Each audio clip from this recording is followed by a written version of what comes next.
Hello friends, आज इस video में हम बात करेंगे कनाडा के इमिग्रेशन सिस्टम के बारे में। क्योंकि हर साल कनाडा बहुत सारे इंटरनेशनल स्टूडेंट को इनवाइट करता है अपने कंट्री में कि वो आएँ एज ए इंटरनेशनल स्टूडेंट, अपनी स्टडी कंप्लीट करें, उसके बाद पोस्ट ग्रेजुएट वर्क परमिट में जाएं, उसको कंप्लीट कर कर अपना पीआर का फाइल लगाएं। अभी जो बहुत सारी न्यूज़ या बहुत सारे वीडियोस आपको देखने को मिलते हैं कि कनाडा में काम नहीं है, कनाडा में हाउसिंग क्राइसिस है, कनाडा में आप पीआर नहीं हो पाएंगे, बहुत सारी न्यूज़ या बहुत सारी वीडियोस आपको देखने को मिलती हैं।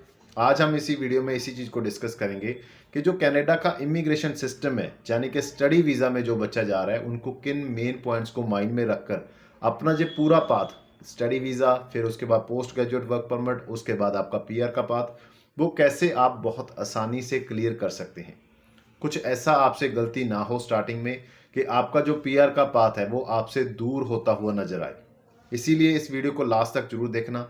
आपका स्टडी वीज़ा से लेकर पीआर तक का जो पाथ है, एक्चुअल में वो पाथ कैसे आप कंप्लीट कर सकते हैं, कैसे आप जल्दी दूसरे स्टूडेंट से जल्दी कैसे पीआर ले सकते हैं, इसके बारे में इस वीडियो में डिस्कस करेंगे।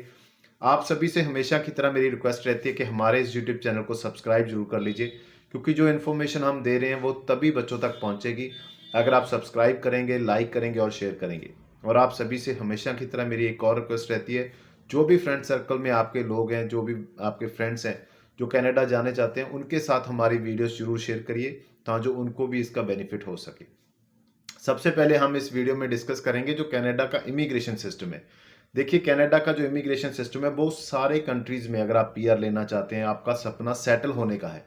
क्योंकि अगर मैं इंडिया की बात करता हूं, अगर 100 बच्चा कनाडा जा रहा है फॉर एग्जांपल, उसमें से 99 बच्चों का एक ही मोटिव होता है कि पहले स्टडी कंप्लीट करना है, फिर पोस्ट ग्रेजुएट पे जाना है, उसके बाद पीआर लेनी है। यही 3 स्टेप उसके माइंड में रहते हैं। सेटलमेंट आपका लास्ट जो मेन जो आपका मोटिव है कनाडा जाने का, वो सेटलमेंट होता है।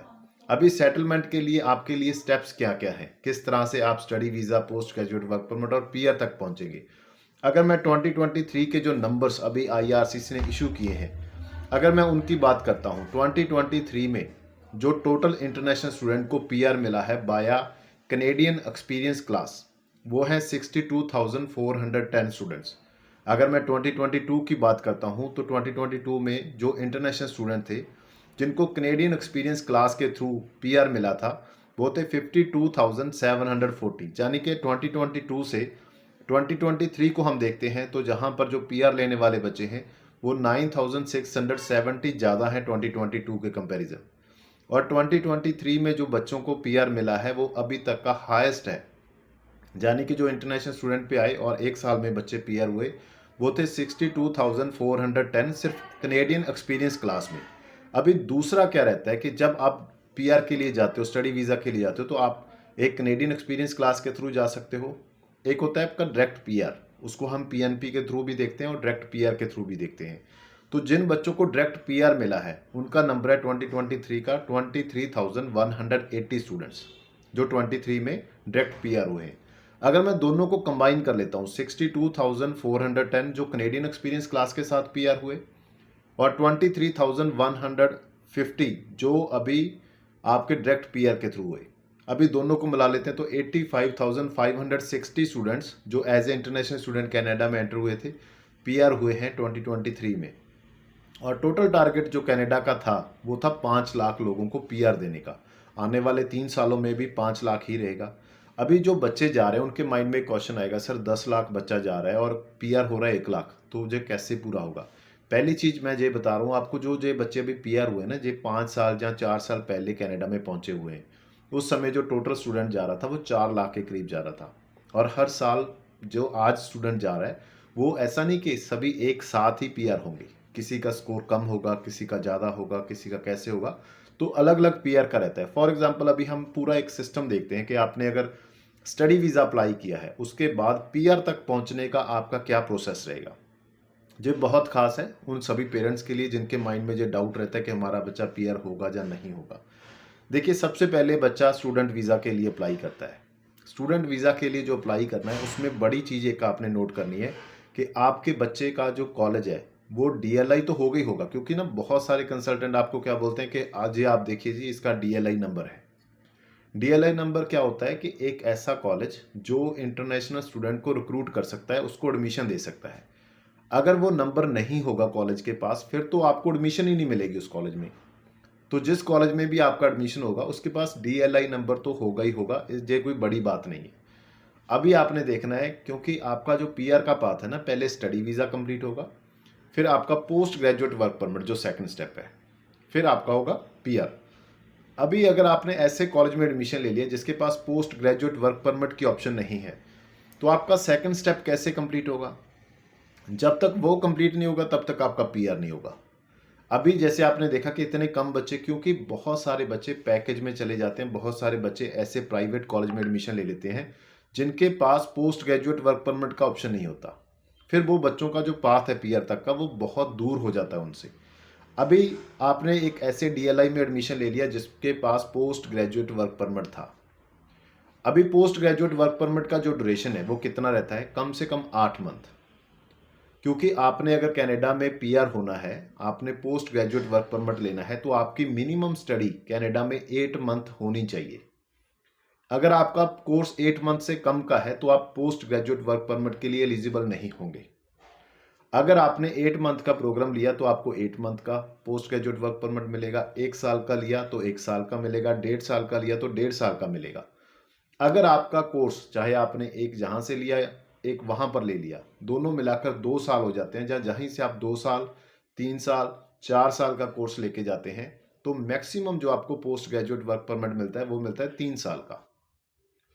अभी कनाडा की कैनेडियन एक्सपीरियंस क्लास जो PR के लिए आप एक्सप्रेस एंट्री में पूल में अपनी फाइल बनाएंगे, उसके लिए जो रिक्वायरमेंट है कि आपके पास कनाडा का एक्सपीरियंस 1 ईयर का फुल टाइम एक्सपीरियंस होना चाहिए। अभी 1 ईयर फुल टाइम एक्सपीरियंस का क्या मीनिंग है? स्टडी काम तो आप जब आप स्टडी कर रहे थे 1 साल 2 साल, उसके साथ भी आपने किया ना, मगर वो काम था आपका पार्ट टाइम काम। यानी कि एक वीक में आप सिर्फ 4 घंटे काम 20 घंटे काम कर सकते हैं, यानी कि एक दिन में 4 घंटे। तो 20 घंटे के अकॉर्डिंग अगर आप पूरा साल भी काम करते हो तो भी आपका फुल टाइम काम में नहीं काउंट होगा। आपने जब स्टडी कंप्लीट करेंगे, फिर आप पोस्ट ग्रेजुएट वर्क परमिट के लिए अप्लाई करेंगे। पोस्ट ग्रेजुएट वर्क परमिट के लिए अप्लाई करने के लिए आपको सबसे पहले क्या करना है कि जो कोर्स आपके पास है उसको आपने सक्सेसफुली कंप्लीट करना है। जब वो कंप्लीट होगा फिर आप पोस्ट ग्रेजुएट वर्क परमिट के लिए एलिजिबल होंगे। उसके बाद आप पोस्ट ग्रेजुएट वर्क परमिट के लिए जाएंगे, जितना आपका स्टडी है उसके अकॉर्डिंग आपको पोस्ट ग्रेजुएट वर्क परमिट मिल जाएगा। अभी मिनिमम 1 ईयर का आपको एक्सपीरियंस चाहिए। आपको फॉर एग्जांपल 3 साल का पोस्ट ग्रेजुएट वर्क परमिट मिल गया, अभी आपको 3 साल तक वेट करने की जरूरत नहीं है। आपका जब 1 ईयर कंप्लीट हो जाएगा, जिसमें आपने एक साल में 1560 यानी कि 1560 आवर्स कंप्लीट कर लेंगे, तो आप एलिजिबल हैं PR के लिए अपनी फाइल एक्सप्रेस एंट्री पूल में लगाने के लिए। और आपका जो एवरेज बनना चाहिए पर वीक 30 आवर्स का बनना चाहिए, full time 1 year 30 hours per week आपका होना चाहिए। टोटल टाइम 1560 वर्किंग आवर्स, जो आपके पोस्ट ग्रेजुएट वर्क परमिट मिलने के 1 साल के बाद अगर आप कंप्लीट करते हो तो आप एक्सप्रेस एंट्री के पूल में अपनी फाइल लगा सकते हैं। इसके बाद जो थर्ड रिक्वायरमेंट होती है कि जो भी आपकी जॉब है वो Tier 0, 1, 2, 3 इस कोड में आनी चाहिए। अगर ये कोड आपके पास नहीं है तो भी आप एलिजिबल नहीं होंगे कैनेडियन एक्सपीरियंस क्लास में फाइल लगाने के लिए। यानी कि आपका जॉब का जो नॉक कोड है, जहाँ भी टीयर कोड है, वो भी डिसाइड करता है कि आपकी फाइल एलिजिबल है या नहीं है। इसके बाद आपका IELTS, जहाँ कोई भी इंग्लिश प्रोफिशिएंसी टेस्ट जो एलिजिबल है PR के लिए, उसमें आपने कम से कम CLB 5 का स्कोर लेना है। उसके बाद आपकी फाइल जाएगी एक्सप्रेस एंट्री पूल में। इसके साथ आपका जो प्रीवियस स्टडी है आपके होम कंट्री का, वो भी कंसिडर होगा, आपका एज भी कंसिडर हो जाएगा, आपका जो प्रीवियस आपके होम कंट्री में एक्सपीरियंस है वो भी काउंट होगा, आपका कनेडियन स्टडी भी काउंट हो जाएगा, आपका कनेडियन एक्सपीरियंस भी काउंट हो जाएगा। अगर आपने IELTS PT जो भी किया उसमें कितना स्कोर है वो भी काउंट हो जाएगा। उसके बाद आपने फ्रेंच वगैरह कुछ किया है तो वो भी काउंट हो जाएगा। अगर आपके कोई रिलेटिव कनाडा में है वो भी काउंट होगा। अगर आपके पास लीमिया है वो भी काउंट हो जाएगा। अगर आपका कोई रिलेटिव वहाँ पर रहता है वो भी काउंट हो जाएगा। यानी कि बहुत सारे फैक्टर्स रहते हैं जिसके बेस पे ये डिसाइड होता है कि आपका CRS स्कोर कितना होगा। उसको आप कैलकुलेट कर सकते हैं। आपने जस्ट गूगल पे जाकर लिखना है CRS कैलकुलेटर। जैसे ही आप CRS कैलकुलेटर लिखेंगे वहाँ पर ड्रॉप डाउन आते जाएंगे, आपके क्वेश्चंस आप अपनी प्रोफाइल के अकॉर्डिंग डालते जाएंगे, आपका कैलकुलेट हो जाएगा कि कितना आपका CRS स्कोर बनता है। अभी क्या हुआ कि पहले क्या था कि सभी के लिए मैक्सिमम बहुत ज़्यादा ऑप्शंस नहीं होती थी, चाहे आपका हेल्थ केयर में है, चाहे आप स्टेम के स्टूडेंट हैं, चाहे कुछ भी है, सभी के लिए CRS स्कोर लगभग सेम होता था। और जो मैक्सिमम ड्रॉ आते थे एक साल में वो ऑल प्रोग्राम स्पेसिफाइड होते थे, यानी कि सभी के लिए सेम कट ऑफ। इसके बाद लास्ट ईयर हमने एक बड़ा चेंज देखा जो कनाडा के इमिग्रेशन सिस्टम में आया। पहले क्या होता था, सभी को ऑल प्रोग्राम स्पेसिफाइड जो ड्रॉ आता था सभी के लिए सेम था, चाहे आप स्टेम के स्टूडेंट थे, चाहे आप हेल्थ केयर के स्टूडेंट थे, चाहे आपका कोई भी ऑक्यूपेशन है, सभी के लिए सेम कट ऑफ था। मगर जब हमने देखा कि लास्ट जो ड्रॉ आया था जून 28 को, हेल्थ केयर टारगेट जो ड्रॉ था उसमें सिर्फ हेल्थ केयर के बच्चों के लिए, हेल्थ केयर के एप्लीकेंट्स के लिए जो ड्रॉ आया, और जो CRS स्कोर था वो उन्हीं के अकॉर्डिंग उन्हीं फाइल्स पे इम्प्लीमेंट हुआ, बाकी फाइल्स को ITA नहीं गया। तो उस समय से बहुत सारे ड्रॉ 2023 में जून के बाद बहुत सारे ड्रॉ प्रोग्राम स्पेसिफाइड आए। कोई हेल्थ केयर पे आया, कोई ट्रांसपोर्टेशन पे आया, कोई एग्रीकल्चर और एग्री फूड पे आया, उसके बाद कोई स्टेम पे आया, कोई फ्रेंच स्पीकर पे आया। मतलब अलग अलग जो टारगेटेड थे उनके पूल, उसी के थ्रू उन्होंने ड्रॉ निकाले। अभी आपका जो प्रीवियस स्टडी है, अगर इन्हीं जो टारगेटेड इनके ड्रॉ आ रहे हैं अगर इनमें आ रहा है तो आप बहुत जल्दी और बहुत कम CRS के साथ भी PR हो सकते हैं। अगर आप एक जनरल स्टूडेंट हैं और एक जनरल प्रोग्राम लेकर जा रहे हैं तो आपके लिए PR थोड़ा सा मुश्किल और थोड़ा सा लेट हो सकता है। फिर आपको PNP की तरफ भी जाना पड़ सकता है, फिर आपको फ्रेंच वगैरह भी सीखना पड़ सकता है। अगर आपका कोई रिलेटिव ब्लड रिलेशन में वहाँ पर है उसकी हेल्प से भी आप जल्दी PR ले सकते हैं। तो अभी के टाइम में बहुत ज़रूरी है कि आपका जो प्रोग्राम है वो कैसा होना चाहिए। आपका प्रोग्राम वैसा ही होना चाहिए जो आपकी वहाँ पर जॉब है, Tier 0, 1, 2, 3 ये कोड है जिसमें आपका जॉब होना चाहिए। और आपका जॉब जहाँ तो स्टेम ऑक्यूपेशन में आना चाहिए, हेल्थ केयर ऑक्यूपेशन में आना चाहिए, ट्रांसपोर्ट ऑक्यूपेशन में आना चाहिए, एग्रीकल्चर और एग्री फूड में आना चाहिए। यानी कि ऐसे जो इन्होंने अभी हमारे सामने ड्रॉ रखे हैं जिसमें बहुत कम CRS स्कोर पे भी बच्चों को PR मिला है, वैसे पूल में आप तभी आएंगे अगर आपका जॉब और आपकी प्रीवियस स्टडी उस कोड के अंदर आएगी। अभी आपको थोड़ा सा क्लियर हो गया होगा कि PR लेना बहुत मुश्किल नहीं है। फिर भी अगर आपको लगता है कि आपको जहाँ पर मुश्किल हो रहा है तो अलग अलग प्रोविंस का जो प्रोग्राम चलता है PNP प्रोग्राम्स, वहाँ पर उनका शॉर्ट ऑक्यूपेशन लिस्ट है। आपकी जो जॉब है, आपका जो प्रीवियस रिकॉर्ड है, जहाँ आपकी स्टडी है, वो किस प्रोविंस में शॉर्ट ऑक्यूपेशन लिस्ट में है, आप वहाँ पर जाकर काम कर सकते हैं। उसके बाद वो प्रोविंस आपको PNP दे देगा जिसके साथ आपको 600 पॉइंट्स एक्स्ट्रा मिल जाते हैं और उन पॉइंट्स के साथ आप PR ले सकते हैं। ये भी एक बहुत बड़ी ऑप्शन उन सभी बच्चों के लिए है। जब आपका CRS स्कोर और जो CRS कट ऑफ आया है उस ड्रा का, जब वो मैच कर जाएगा तो आपको ITA आएगा।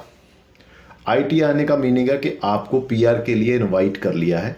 अभी जो आपने इन्फॉर्मेशन वहाँ पर फिल की थी, जब आपने वो फॉर्म फिल किया था, तो उस समय जो इन्फॉर्मेशन दी है उसके रिलेटेड जो डॉक्यूमेंट्स आपके पास हैं वो आपने सबमिट करवाने होते हैं विद इन 2 मंथ, यानी कि 60 डेज़ के अंदर। 60 डेज़ में वो आप अपने डॉक्यूमेंट देते हैं। अगर उनको कुछ डाउट होता है तो वो आपसे वेरीफाई करते हैं। अगर कोई डाउट नहीं होता तो आपको PR मिल जाता है। ये पूरा प्रोसेस है PR का। PR कनाडा में सबसे इजी है, सबसे फास्ट मिलती है। आप किसी भी कंट्री में अगर स्टडी वीज़ा लेके जाते हो, सबसे पहले PR आपको कनाडा में मिलेगी। मगर आपको थोड़ा सा अवेयर होना चाहिए। बहुत सारे बच्चे एक ऐसा कॉलेज चूज़ कर लेते हैं जहाँ पर पोस्ट ग्रेजुएट वर्क परमिट नहीं है, जहाँ 1 साल ऐसे कॉलेज में लगा देते हैं जहाँ जिसका आपको पोस्ट ग्रेजुएट वर्क परमिट नहीं मिलना, तो उसके साथ आपका 1 साल तो वैसे ही डिले हो गया। बहुत सारे बच्चे 3 साल या 4 साल की डिग्री ले लेते हैं। जब आपने 3 साल की डिग्री ले ली, 1 साल तो जहाँ पर डिले हो गया आपका, जहाँ 4 साल की ले ली तो 2 साल आपका PR जहाँ पर डिले हो गया। तो ऐसे बहुत सारे बच्चे हैं जो गलती करते हैं। जो बच्चे बैचलर मास्टर हैं वो 2 साल का प्रोग्राम ले लेते हैं, हालांकि उनका स्कोर सिर्फ 1 साल के प्रोग्राम और 1 साल के पोस्ट ग्रेजुएट वर्क परमिट के साथ ही पूरा हो रहा था। यानी कि उन्होंने अपना 2 साल का प्रोग्राम लेकर 1 साल अपनी PR लेट कर ली। ऐसे बहुत सारे बच्चे हैं जो गलती करते हैं और नॉर्मली कंसल्टेंट को इस चीज़ के बारे में नहीं पता। ऐसा नहीं कि सभी को नहीं पता, बहुत अच्छे अच्छे कंसल्टेंट बैठे हैं, बहुत एक्सपीरियंस लोग बैठे हैं, मगर वो इन्फॉर्मेशन सिर्फ आपके आपकी प्रोफाइल के अकॉर्डिंग नहीं देंगे आपको, वो इन्फॉर्मेशन देंगे जो उनके फेवर में जाती है, जहाँ पर उनको ज़्यादा कमीशन आता है, जहाँ पर उनको ज़्यादा इनकम आती है। एक्सपीरियंस बहुत ज़्यादा हो सकता है, मगर उसकी नीयत है कि वो आपको बताना चाहता है, तो ये बहुत बड़ी बात है। इसीलिए मैं हमेशा आप सभी से रिक्वेस्ट करता हूँ, मेरी कोशिश है कि जेन्युइन इन्फॉर्मेशन आप तक पहुँचाऊँ, चाहे कुछ भी हो, ठीक है ना। आपका बेनिफिट होना चाहिए। अगर आपका बेनिफिट हो रहा है तो आप सभी अपने आप मेरा बेनिफिट जरूर करेंगे, और मेरी कोई भी ऐसी चीज़ नहीं है जो मैं आपसे छुपा रहा हूँ।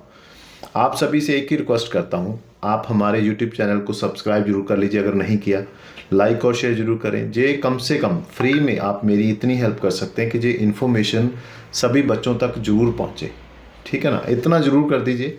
अगर आपको मेरी कोई भी बात गलत लगती है कि सर ये आप बच्चों को मिसगाइड करते हो, देखिए इतना ओपनली यूट्यूब पे कोई नहीं बात करता। अगर आपको कोई भी बात मेरी ऐसी लगती है सर ये बात आपकी बच्चों को मिसगाइड कर रही है, जहाँ ये बच्चों के फेवर में नहीं है, जहाँ ये आपने बताया जे बच्चों के फेवर में नहीं, उनको आप गलत गाइड कर रहे हो, तो आप जरूर कमेंट बॉक्स में भी लिखिए। नीचे दिए गए हमारा नंबर है, हमारी टीम से बात करिए, उनके साथ भी वो चीज़ शेयर करिए कि ऐसे सर आप अगर बताएंगे तो बच्चों का इसमें लॉस है। मैं हमेशा बच्चों का बेनिफिट करवाता हूँ, मैं हमेशा वही चीज़ आपको बताता हूँ जो बच्चों के फेवर में है, ना कि मेरी कंपनी के फेवर में है। आप सिर्फ सब्सक्राइब कर दीजिए और लाइक और शेयर कर दीजिए। इतना भी आप करेंगे तो भी आप हमारी बहुत बड़ी हेल्प कर देंगे, और बहुत सारे बच्चों को उनके साथ कोई धोखा ना हो, उनको कोई मिसगाइड ना कर सके, इसमें उन बच्चों की भी आप हेल्प कर देंगे। थैंक यू सो मच इस वीडियो को लास्ट तक देखने के लिए। उम्मीद करूंगा ये वीडियो आपको बहुत हेल्प करेगी, आपके जो डाउट्स हैं, जो क्वेश्चंस हैं पीआर को लेकर, उनको क्लियर करेगी। अगर फिर भी कोई डाउट है तो नीचे दिए नंबर पे आप कॉल करिए, अपनी प्रोफाइल शेयर करिए। जो बच्चे स्टडी वीज़ा हमारे साथ करना चाहते हैं बिल्कुल फ्री ऑफ कॉस्ट है, ना प्रोसेसिंग फ़ीस पहले या ना बाद में। और बहुत सारे बच्चे मैंने देखा है, एक रिफ्यूज़ल आ जाता है तो 1-1 लाख प्रोसेसिंग फ़ीस देकर आ जाते हैं, 2 रिफ्यूज़ल होते हैं तो 1.5 लाख प्रोसेसिंग फ़ीस है। बहुत सारे बच्चे फ्रेश केस अच्छी प्रोफाइल पे भी प्रोसेसिंग फ़ीस दे आ जाते हैं फ्री ऑफ कॉस्ट मेरे से। अगर आपकी प्रोफाइल अच्छी है एसटीएस कैटेगरी में, चाहे रिटर्न में गारंटी ले जाना। अगर आप विजिट नहीं कर सकते तो जस्ट आप हमें ऑनलाइन पीडीएफ बनाकर डॉक्यूमेंट दे दीजिए, हमें एक भी ओरिजिनल डॉक्यूमेंट्स नहीं चाहिए। स्पाउस ओपन वर्क परमिट के इतने बच्चों ने अप्लाई किया, जिन बच्चों से बात करते हैं सर आपने बाहर से पता किया तो वहाँ कितना प्रोसेसिंग फ़ीस था, कोई 50,000, कोई 1 लाख, कोई 2 लाख, कोई 1.5 लाख, जाने कि लूट मचाई हुई है। क्योंकि बच्चा कोई बात ही नहीं करता, जितना मांग लिया उतना ही दे दिया, जितना मांग लिया उतना ही दे दिया। सिर्फ 25,000 में मैं आपका स्पाउस ओपन वर्क परमिट का फाइल प्रोसेस करके दूंगा। अगर आप स्टडी वीज़ा लगवा रहे हैं, आपके मैरिज हो चुकी है, तो study visa plus spouse visa दोनों को एक साथ फाइल लगाऊंगा। अगर आपका वीज़ा आ चुका है, स्पाउस ने जाना है तो अभी अप्लाई करिए, चाहे आपका मई इनटेक है चाहे सितंबर इनटेक है, दोनों एक साथ ट्रैवल करेंगे, एक दिन भी वेट करने की जरूरत नहीं। अगर आपके स्पाउस कनाडा में पहुंचे हैं, चाहे वो जैन इनटेक में गए हैं, अभी 10 दिन हुए हैं, स्पाउस ओपन वर्क परमिट की फाइल लगाएंगे, विद इन 2 मंथ आपको आपका रिजल्ट लेके देंगे जस्ट 25,000 में। उम्मीद करता हूँ काफ़ी इन्फॉर्मेशन मैंने आपको देने की कोशिश की है, अच्छी लगी होगी। सब्सक्राइब और इस वीडियो को लाइक और शेयर जरूर कर दें। Thank you so much.